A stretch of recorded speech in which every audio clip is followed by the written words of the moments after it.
Bom, vamos fazer uma filmagem aqui para critérios de utilização futura em projetos aí, até a conclusão do curso e, se necessário, posteriormente.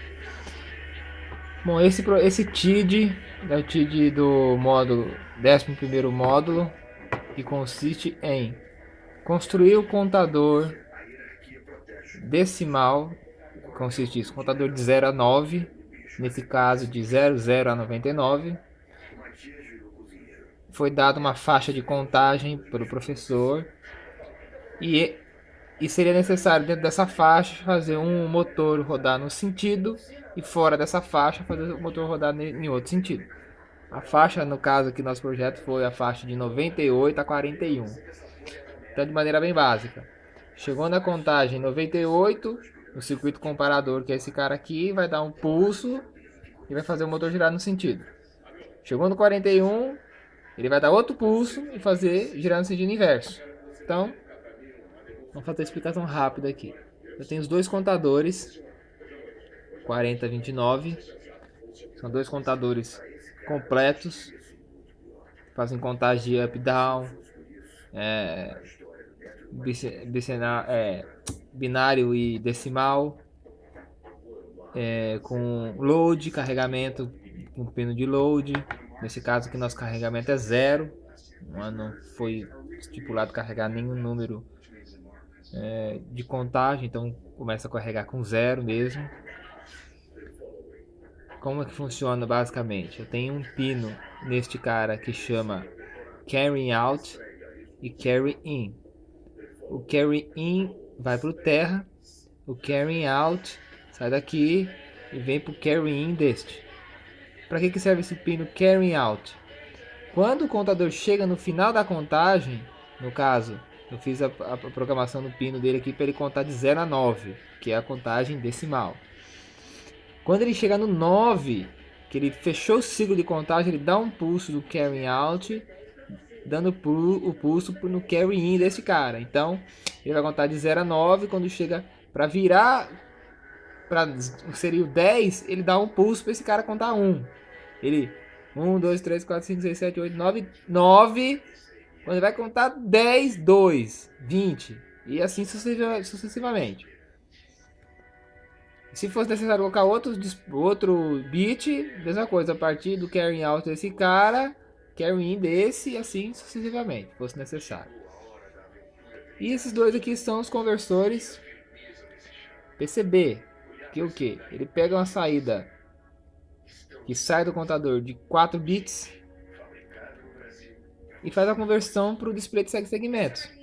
Então, 0001 é 1. Então 0001 é 1, ele escreve 1. 0010, 2. 0010, ele escreve 2. E assim sucessivamente, todas as combinações, até 1001, que é 9. Ele escreve 9. Se você injetar, por exemplo, 100, aliás, 1010, que é 11, ele não escreve nada, fica branco. Ele não escreve nada. Então ele é um conversor PCB para segmento, somente. Então, a partir disso, eu tive que construir um circuito comparador de portas lógicas, que a função dele é monitorar as saídas desses caras aqui. Então chegou no 98, ele dá um pulso, que vai sair nessa porta OU aqui. Ele deu outro pulso, chegou no 41, ele dá outro pulso. Dá um pulso, inverte novamente a de rotação. Aqui são as portas lógicas, não há necessidade de fazer menção sobre elas. Qualquer, você digita lá porta OU e já dá qual que é o CI que é a porta OU. Esses aqui são mais difíceis de achar. Esse cara aqui, que eu quero fazer uma menção que pode ser necessário utilizar futuramente, é um contador flip-flop JK Master Slave, com dois contadores completos, com preset clear, JK e Q barra. Então são dois contadores completos. Ele está na configuração toggle. Significa a configuração toggle. Você coloca positivo no J e no K. Ele vai fazer a cada clock alterar o estado de saída. Então, com nível alto no J e no K, fica nível alto, nível baixo. O próximo clock ele inverte. Alto e baixo e alto. Alto e baixo, baixo e alto. Para que eu tive que fazer isso? Isso foi extremamente necessário para fazer o controle da ponte H. Porque eu precisava de um nível alto e um nível baixo nas bases. Para fazer com que houvesse a condução em um sentido e a condução em outro sentido. Então aqui foi extremamente necessário. Então a saída desse circuito comparador era o pulso ou clock para este cara aqui que é o 7476, que é esse contador completo. Bom, agora eu vou fazer aqui uma menção rápida sobre esse circuitinho aqui. Ele é um circuito, no caso ele está servindo aqui como testador de display. Então, o que acontece? Eu ligo a fonte, ele leva nível baixo para um pino aqui que é o pino de teste desse 6 aqui do 4511. E eu colocar o capacitor, a partir do momento que o capacitor se carrega, dado pelo tempo que é desse resistor aqui, não engano que a conta que eu fiz dá mais ou menos 2 segundos e meio a 3 segundos, que é o tempo que vocês enxergam aí que ele fica ligado. A partir do momento que há o carregamento desse cara, no meio aqui, vai para nível alto. Então ele desliga essa função. Então a função é ativada com nível baixo nesse caso. Bom, enfim. Essa ponte H, como é que ela funciona? Eu tenho dois transistores BD 139 e BD 140. Este cara aqui é um NPN, esse aqui é um PNP. Como que eles funcionam basicamente? Quando eu tenho nível alto no NPN, ele conduz. Se eu tenho nível baixo, ele não conduz. Se eu tenho nível baixo no PNP, ele conduz. Se eu tenho nível alto, ele não conduz. Então, se você pegar um multímetro e fazer lá base coletor ou base emissor, ele não conduz o NPN com positivo e negativo. Se você inverte, ele conduz. Então ela funciona dessa forma.